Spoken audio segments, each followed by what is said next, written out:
Welcome to our channel. Today we how to build a social media presence with Buffer detailed guide step by step clearly.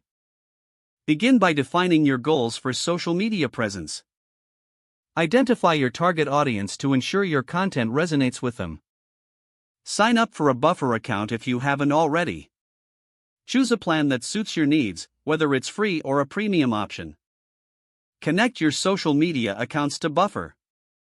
Integrate platforms like Facebook, Twitter, LinkedIn, and Instagram for a wider reach.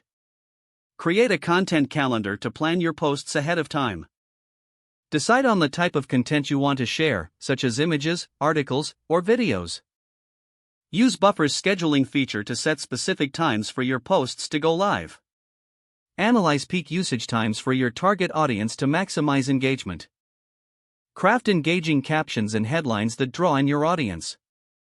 Incorporate relevant hashtags to help your posts reach a wider audience. Utilize Buffer's analytics to track the performance of your posts.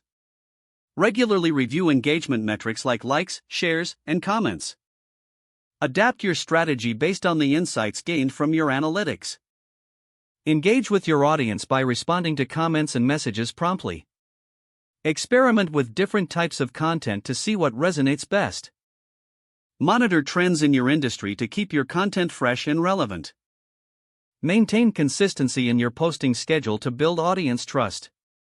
Always prioritize quality over quantity in your social media posts.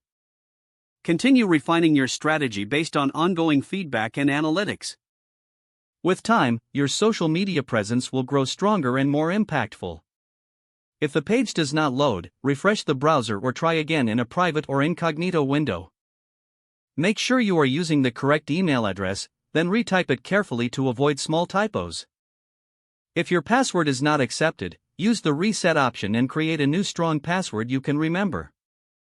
Check your spam folder for verification or security emails, then complete any requested confirmation steps. Enable two-factor authentication if available to improve account security and reduce unauthorized access risk. After signing in, review your profile details so your contact information and settings are accurate and current. Don't forget to like this video and subscribe to our channel for more step-by-step tech guides.